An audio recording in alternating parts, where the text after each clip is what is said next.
सौरभ गांगुली की जगह जय शाह बनेंगे बीसीसीआई अध्यक्ष। अनुराग ठाकुर के भाई बनेंगे बीसीसीआई के सचिव।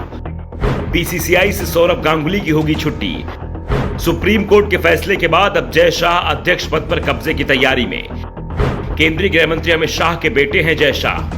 बीसीसीआई में बहुत जल्द ही बहुत बड़े बदलाव देखने को मिलने वाले हैं। दीपावली के आसपास बीसीसीआई में सत्ता के समीकरण पूरी तरीके से बदलने वाले हैं। सौरभ गांगुली की जगह जय शाह बीसीसीआई के अध्यक्ष बनने की तैयारी में हैं। बीसीसीआई सोर्सों से जो जानकारी मिली है उसमें साफ है कि जय शाह का अध्यक्ष बनना तय हो गया है और अक्टूबर में उनके बीसीसीआई अध्यक्ष बनने का रास्ता साफ हो जाएगा। बीसीसीआई अध्यक्ष पद के चुनाव के लिए जल्द ही बोर्ड एजीएम बुला सकता है और बोर्ड की जो स्थिति है उसमें जय शाह को किसी भी तरह की परेशानी होते नहीं दिख रही है। उम्मीद इसी बात की है कि उन्हें निर्विरोध अध्यक्ष चुन लिया जाएगा। जय शाह के लिए सौरभ गांगुली अपनी कुर्सी छोड़ेंगे। जय शाह अमित शाह के बेटे हैं और इस समय बोर्ड में जय शाह के दबदबे से कोई इंकार नहीं कर सकता। जय शाह के अध्यक्ष बनने पर सचिव पद की कुर्सी खाली हो जाएगी, जिस पर केंद्रीय मंत्री अनुराग ठाकुर के भाई अरुण धूमल का बैठना तय माना जा रहा है। 22 अक्टूबर को सौरभ गांगुली का बीसीसीआई अध्यक्ष के रूप में 3 साल का कार्यकाल पूरा हो रहा है।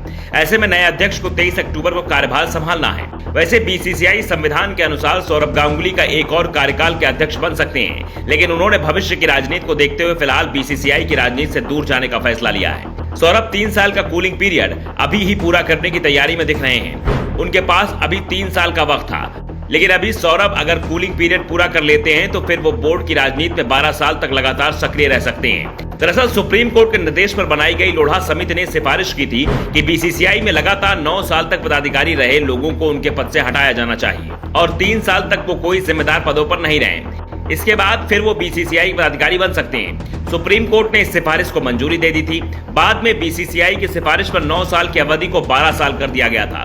दावा किया जा रहा है कि जय शाह के लिए बीसीसीआई अध्यक्ष की कुर्सी छोड़ने पर सौरभ गांगुली को इनाम देने की तैयारी भी हो गई है।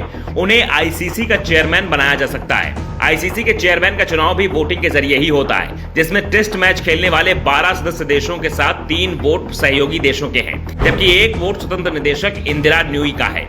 वोटिंग से ही आईसीसी का अध्यक्ष चुना जाता है और 16 में से आधे से ज्यादा वोट लेने वाला व्यक्ति आईसीसी का अध्यक्ष चुन लिया जाता है। पूर्ण सदस्यों में Bharat, Pakistan, south Africa, Bangladesh, England, Australia, West Indies, Sri Lanka, Zimbabwe, New Zealand, Afghanistan, Ireland शामिल हैं, जबकि सहयोगी देशों के रूप में मलेशिया, स्कॉटलैंड और सिंगापुर के 3 वोट होते हैं। आईसीसी के मौजूदा अध्यक्ष ग्रेगर बार्कले का कार्यकाल नवंबर में खत्म हो रहा है। अगर वो दूसरे 2 साल के लिए कार्यकाल की मांग नहीं करते हैं तो आईसीसी को नया चेयरमैन मिलेगा।